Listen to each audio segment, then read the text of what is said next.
Pagod na ako sa issue, pagod na ako sa paulit-ulit na topic. Alam kong maglalabas ka ng last video, kaya nagpapahiwatig na ako last time. Alam kong ikaw ang huling lang maglalabas ng video. Alam kong nasa script nyo na to. At ang galing mo, kasi pinauna mo yung dalawa. Para in case na mag-flop sila, pwede mo baguhin yung script mo. Alam mo, kung wala kang kinalaman sa ginawa mo, sa mga sinabi nila, kung wala kang kinalaman sa kanila, ano to? At ikaw ang scriptwriter nilang lahat, ikaw ang director. Ano to? Ano to? Ito. Ito din. Ito pa. Ayan. Ano yung mga yan? Akala nyo ba hindi ko makukuha yan? Yan yung mga script na pinagagagawa mo para sa kanila. Napaka-effort mong tao para siraan ako. Ikaw ang punot dulo. Kaya ikaw ang huling lumabas para ikaw ang magyuyurak sa pangalan ko. Hindi ka nagsalita dati. Bakit? Ngayon ka nagsalita. Planadong planado. Yung nilabas yun na voice record, ikaw ang kausap ko dun. Kinakat mo yung mga record. Hindi mo pinaparinig sa kanila yung mga sinasabi mo doon. Alam mo, ang bilis mo mag-udyok na tao. Kaya alam kong naudyukan mo lang yung ex-best friend ko. Yung pinapakita mong iyak na yan sa video, pinakita mo na yan sa akin dati. Umiiyak ka ng walang problema, walang nararamdaman. With matching nginig-nginig. Ganyan ka kagaling umarte dati. Kaya nga halos na sinumbong mo sa akin, inaway ko, di ba? Ganon kita pinrotektahan before. Kaya hindi ko sinabi sa mga tao na hindi kita totoong kapatid. Kasi hindi ko naman naramdaman na hindi kita totoong kapatid.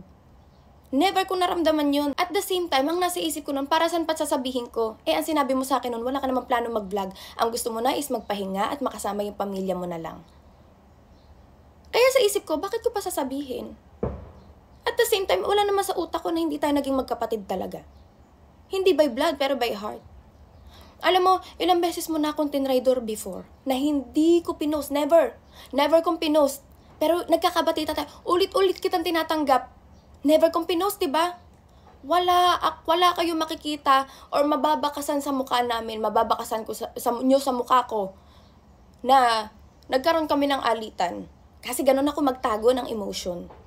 Ayoko kasi talaga pinapakitang mahina ako. Ayoko pinapakita na, alam mo yon na may nararamdaman ako. Ulit-ulit kitang tinanggap nung every time tinatraitor mo ako. Inaakap kita pa ulit-ulit. Natatandaan mo pa ba yon? Okay, dito tayo sa part na, kasi, nalilito ako sa mga sinasabi mo.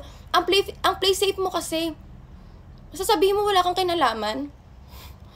Kung wala ako screenshot niyan, mapaghahalata na sinungaling ako. Kaya hindi ko nilalabas yung screenshot na yan eh. Kasi alam kong ikaw ang huli maglalabas eh. Marami pa. Hindi ko na rin nilalabas at wala rin ako sikreto sasabihin sa'yo. Ang part ko dito is gusto ko lang pagtanggol yung side ko. Bakit ba gustong-gusto nyo kung bumagsak? Doon ako nagtataka eh. Hindi nyo ba matanggap na umuusad ako without all of you? Especially you. Wala akong problema kung magsosolo ka. Alam nyo sinasabi nila na umaalis isa-isa yung mga tao sa bahay. Malamang. Nung sinimulan ko ang vlog, the fact na hindi ko kadugo yung mga yan, tinuturing ko lang na kapatid, even yung mga nakastay sa akin, naalis din yan. Sure ako. Balang araw. Kasi magkakapamilya yung mga yan at magkakaroon sila ng sarili nilang pamilya. Diba? May pamilya na silang pwede nilang balikan at mayroon silang pwedeng buuin pang pamilya. Ang sa akin lang is tumulong magkaroon kayo kahit papaano ng spot dito sa social media. Kung meron ka talagang care sa ex-best friend ko, kagaya na sinasabi mo sa video, bakit mo sila ginagawa ng script para mag-post? Kung nasa poder ko yan, hindi yan makakapag-post ng mga ganyang away, lalo na't buntis siya. Kung totoong may care ka sa kanya ha, sa sinasabi nilang ugali ko, Diyos ko, utang na loob, lahat tayo may ugali, wag niyong ipinpoint na ugali ko lang. May mga ugali kayong tinotolerate ko din. Hinahayaan ko kasi nasa isip ko lahat tayo, meron tayong negative sa sarili. At yan ang lagi ko sinasabi sa inyo. Pakisamahan yung mga kasama nyo kasi hindi lahat ng tao, kahit sobrang bait niyan, may negative yan. Alam nyo, pwede ako mapagkamala, sobrang sama akong tao, lalo na sa itsura ko na to. Kasi kung magiging leader ka, hindi ka pwedeng lalambot-lambot. Kasi pag nakipag-away kayo, ako susugod. Kapag may umapi sa inyo, ako fa-front.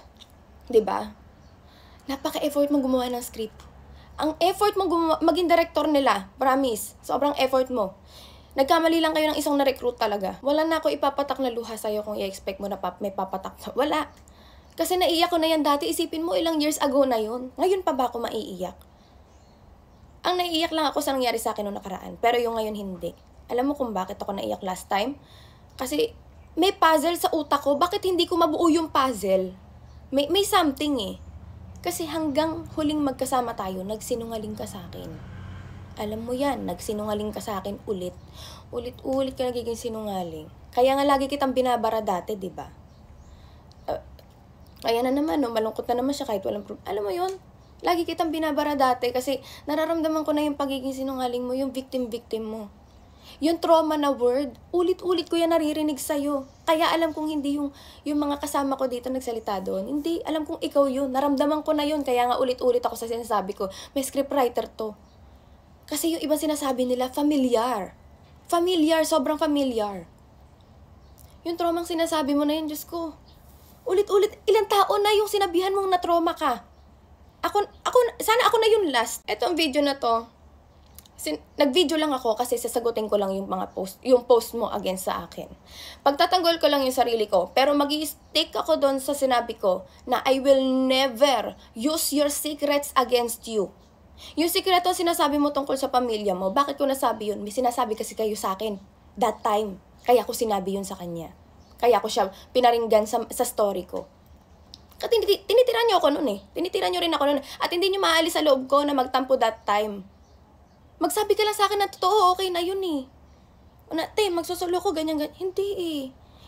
Pinlano nyo na kasi nasa akin ka pa lang, doon ko na-realize na binlock mo na ako sa pages nyo para hindi ko makita nagsusolo ka na. Bakit kailangan mo pang itago sa akin yung kung wala kang hidden agenda? Bakit maliit na bagay kailangan mo pag sinungalingan? Doon ako inis na inis lagi pag nagsisinungaling sa akin. Alam mo, sa totoo lang, please lang, tigilan nyo na ako. Marami pa ako screenshot dito. Ito lang ang ilalabas ko.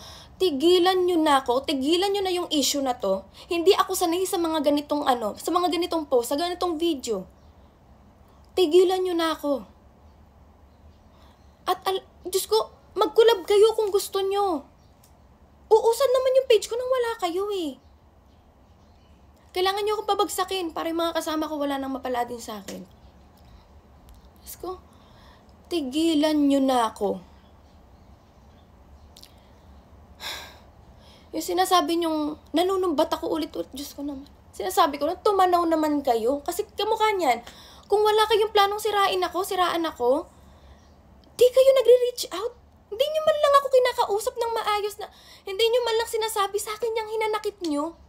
Kung totoo yung hinanakit nyo na yan, ha? At hindi gawa-gawa lang. Sana nagme-message kayo sa akin. Yung pinopost nyo na yan, o kapag di mo ako pinakinggan, ipopost kita. Diba? Pwede yun eh. Diba? Pakinggan mo ko kasi ito yung nararamdaman ko. Diba? Tsaka tigilan nyo ko, lahat tayo nagmumurahan sa bahay. Huwag nyo naman sabihin na parang ang sama-sama ako kasi nagmumura ako. Lahat tayo naglalaitan. Tigilan nyo na ako. Utang na loob, tigilan mo na ako. Ikaw, especially you. Ikaw ang ulo ng lahat. Ikaw ang ulo nila. Nagkamali ka ng isang na-recruit. Snitch na kayo. Tigilan nyo na ako, please lang.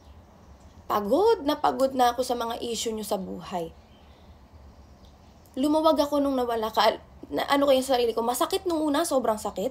Naiyak ko na yun lahat. Nakita pa yun ng ex-best friend ko, umiyak ako na solo. Nahuli niya ako sa sasakyan, bigla akong talikod. Ganun ako pagdating sa iyak. Ayoko talaga may nakakakita. Isipin niyo, best friend ko na yun Tinatalikuran ko pag umiiyak ako.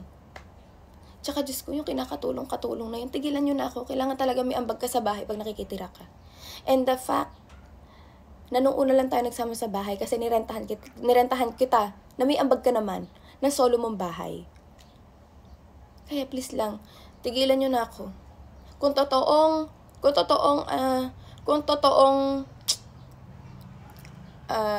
sobrang sama akong tao at wala akong nagawang mabuti sa inyo or sa'yo, especially you. Nagtitinda ka lang sa sari-sari store. Hindi kita nakuha ng may mapapala ako sa'yo, wala. Alam mo yan. Nakuha tang ganun. Umuwi ka sa inyo, may sasakyan, bahay, kotse, lupa. May ipon ka na. Kung wala ako naiambag sa'yo, Diyos ko naman. Hindi ko sinusumbat to ha. Ang sinasabi ko lang is yung sinasabi lang sobrang sama akong tao. Please lang, alam ko naman may ambag ka doon sa trabaho na yun. Pero, ikaw ang kauna-unahang 50-50 na binigyan ko ng sahod sa social media kahit ako ang nagpundar ng lahat. Ako ang nag-abono ng lahat. 50-50, imagine that. 50-50. May nalaman pa ako, hindi ko nasasabihin. About sa sahuran na yan. Ito lang, nakikiusap ako sa inyong lahat. Kung totoong minahal nyo ko, i-message nyo ko harap-harapan. Harapin nyo ko. I-video natin, i-live natin kung gusto nyo. Kung gusto nyo, sa inyo pa i-live eh. Para makita nila na nakikinig ako sa inyo. Kasi nakikinig naman talaga ako eh. Tanggapin nyo na lang na kaya kong umusad kahit wala kayong lahat. Yun na lang. Kung may sama ka ng loob sa akin, dapat dati mo pa yan ilabas. Bakit ngayon? Kung hindi talaga to scripted. Planado to. Makikita nyo doon sa screenshot. February 12. Diyos ko, ang tagal na nung script. Ang tagal na. Please lang. Nakikiusap ako kung may sama kayo ng loob dahil ang stricta ko. Stricta talaga ako sa bahay kasi iniingatan ko kayo. Dahil lagi kayo nagsusumbong, ganito, ginagawa sa ganyan. Diba? Sinong maharap? Ako. Kaya please lang, kung may hinanakit kayo, i-message nyo ko. Makikinig ako. Tawagan nyo ko. Ayoko ng messenger. Ayoko ng message lang. Tawagan nyo ko. O kaya harapin nyo ko. 4 versus 1. Kaya ko yon. Haharapin ko kayo. Kausapin nyo ko ng maayos. Kasi sa ginagawa nyo, kakapost nyo sa akin sa social media. Ang lumalabas dyan, gusto nyo lang ako siraan. Kasi open ang message. Hindi ko kayo binlock. Alam nyo ang number ko. Alam nyo kung saan ako nakatira. At alam nyo kung sa Nueva Ecija ang bahay ko. Please lang. Kung may hinanakit kayo, i-message nyo ko. Tapusin na natin to. Isa lang. I-message nyo ko, tawagan nyo ko. Wag ng message, tawag na. Tawag or harap-harapan na.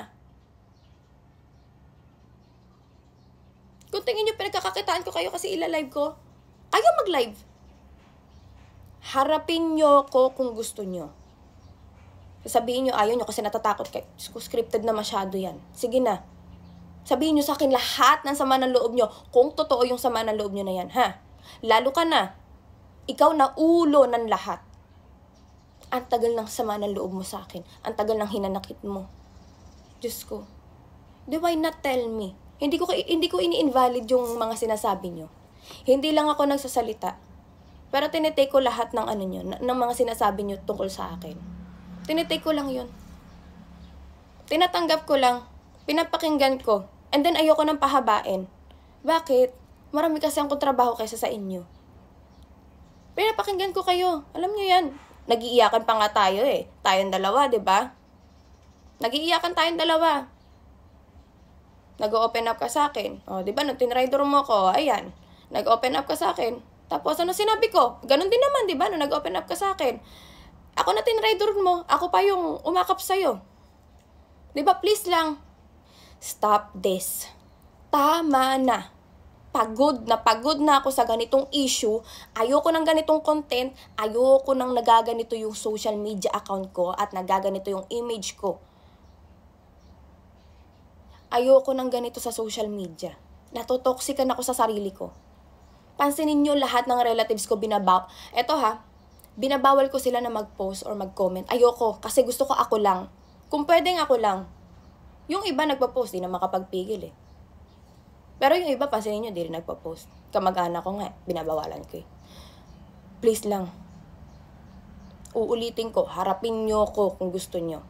Ako na nagsasabi sa inyo, harapin nyo ko. Kahit 4 kayo, haharapin ko kayo, ako lang. Kung ayaw nyo kong harapin, tigilan nyo na ako dito. Tigilan nyo na ako sa social media. Huwag nyo sabihin sobrang naging sama ako, may mga napala din naman kayo. Na-guide ko kayo ng maayos. Naiayos ko naman kayo kahit papano. Kahit sobrang strict ako sa inyo. Stricta talaga ako. Kasi gusto kayo tama eh. Napaka walang kwenta ko naman kung hayaan ko na mali kayo sa labas. Nakikita na lang ibang tao, mali kayo, diba? Tapos saan kayo nakatira? Saan ang belta nun sa akin? Ganyan ka ba na guide ng ate mo? Diba? Diyos ko, sasabihin nilang strict ako pero ugali ng mga kasama ko ganun. Kaya pinipigilan ko kayo ng mga bad habits nyo. 'Di ba? Diyos ko naman. Uulitin ko, last na to. Please lang, kung gusto nyo, kung may hinanakit kayo, kung totoong hinanakit yan at hindi scripted yung hinanakit nyo, harapin nyo ako. 4 na kayo, Diyos ko. Ang laki-laki pa ng isa nyong kasama. Please lang, harapin nyo. Harapin nyo ako. Or tigilan nyo ako sa social media kung di nyo ko kayang harapin. Diyos ko. Tama na. Pagod na ako. Pagod na ako sa ganitong situation. Okay na. Ilang araw na akong di nakakakain, nakakatulog ng maayos. Harapin nyo ako kung gusto nyo. Kung ayaw nyo, tigilan nyo na ako.